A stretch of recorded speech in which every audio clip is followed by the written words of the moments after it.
अच्छा, सारेगामापा के बारे में हम वापस आते हैं उस पे।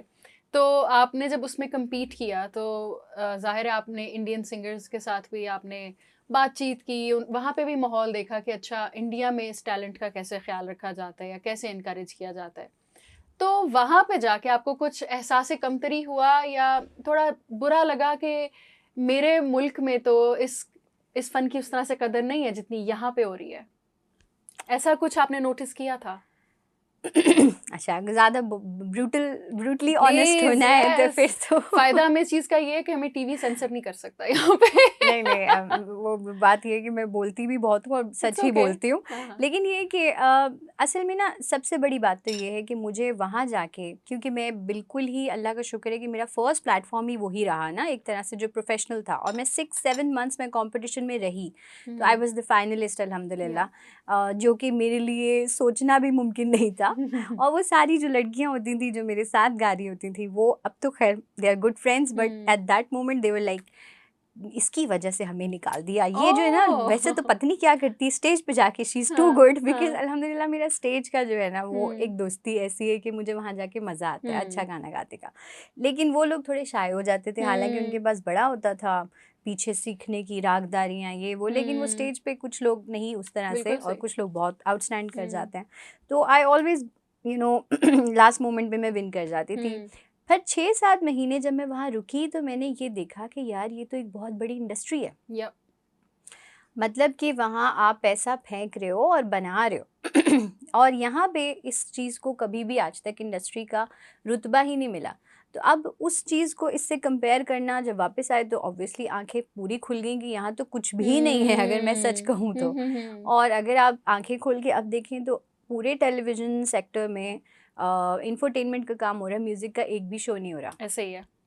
तो या फिर ड्रामे चल रहे हैं, म्यूज़िक ड्रामे चल रहे हैं, सास ड्रामों बहू में हम वाले या। ओएसटीज़ गा देते हैं, हाँ। तकरीबन 200 से ऊपर मेरे ओएसटीज़ हैं जो मैंने गाए हुए हैं। हम्म। ठीक है, फ़िल्म के लिए अवार्ड शो भी हुआ, राहत भाई को मिला, ऑपोज़िट मुझे मिल गया हम्म अवार्ड।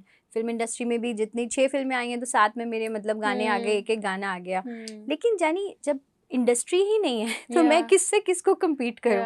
वहाँ तो हर चीज़ का एक पूरा बना हुआ है माहौल कि अच्छा ये ड्रेस दादा हैं, ये हमारे डिज़ाइनर हैं, ये हमारी प्लेलिस्ट सेलेक्ट करने वाली हैं जिन्होंने हमारी ओह। प्लेलिस्ट सेलेक्ट करनी है, ये हमारे बॉलीवुड के रियाज़ करने वाले हैं, ये हमारे रागदारी वाले सुबह वाले हैं, ये जो टीचर हैं ये सिर्फ़ हमें पॉज़िटिव एनर्जी देने के लिए आए हैं। हैं। एग्ज़ैक्टली, पॉजिटिव एनर्जी देने के लिए टीचर है। Exactly, meditation, because wow, it is obviously a big part of performing on हाँ, स्टेज। मगर ये तो कभी सोचा नहीं था कि उसका बकायदा एक अलग से उस्ताद होगा। एग्जैक्टली, और फिर एक हमारे एडमिनिस्ट्रेटर होते थे जिन्होंने सुबह सुबह हम सबको उठाना है, हम लोग को हम्म तैयार करवाना है अकॉर्डिंग टू दैट इंटरव्यू। और रेडियो चैनल्स देखो तो मैं हम्म हैरान, रेडियो का इतना बड़ा ऑफिस, रेडियो हम्म मिर्ची, radio city.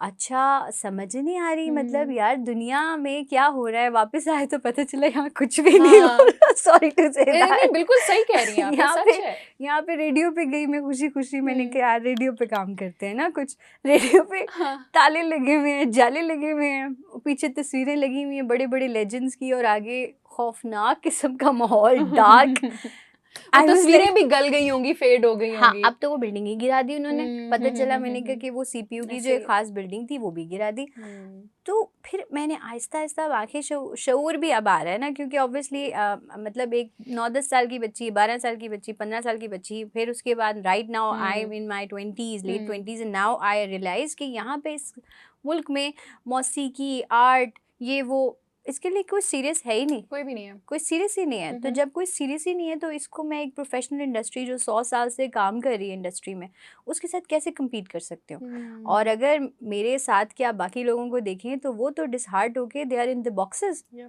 Right now, they are not doing anything, I agree, I you know. agree. But मेरे साथ जो फॉर्चुनेट चीज़ हुई वो ये हुई कि फ़ैन बहुत हैं, वो अल्लाह की तरफ से हमारी फ़ैन फॉलोइंग इतनी ज़्यादा है कि हम्म हम मतलब मेरे सोशल मीडिया पे आते साथ ही काम शुरू हो गया। मुझे नहीं पता था हम्म कि सोशल मीडिया होता क्या है, बट हम्म फेसबुक पे इस वक्त हम लोग मिलियन से ऊपर जा रहे होते हैं एक ही दिन में हमारी पोस्ट रीच। हम्म वैसे हम लोग 6-7 मिलियन हैं जो हम्म एक फ़ैन फॉलोइंग है।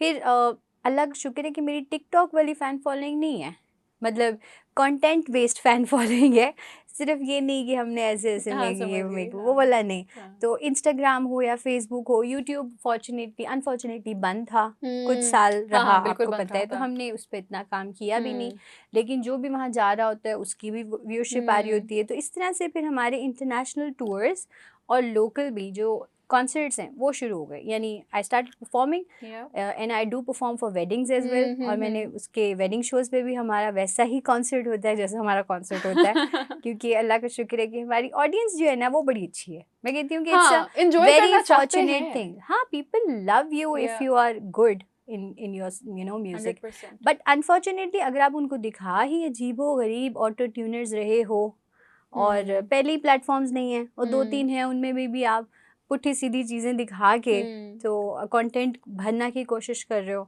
वो फिर डिज़ास्टर हो गया। वो डिज़ास्टर ये होगा कि आप कभी भी मुझे कोई क्वेश्चन करते हैं कि इसको कम्पीट करो, मैंने कहा मैं करूँ तो कैसे कम्पीट करूँ, वो तो इंडस्ट्री है और आप लोग तो म्यूज़िक को मजाक समझ के बैठे हो।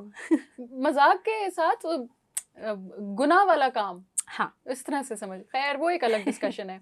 लेकिन देखो मगर फिजा, यही मुल्क था, यही मुसलमान थे, यही सारे वो लोग थे जहाँ पे मैडम नूर जहाँ, ठीक है, सुरैया खानम, फरीदा खानम, ठीक है, महनाज जी, और कितने बड़े बड़े नाम, एक से बढ़ के एक गाना आ रहा है, एक से बढ़ के लोग काम कर रहे हैं।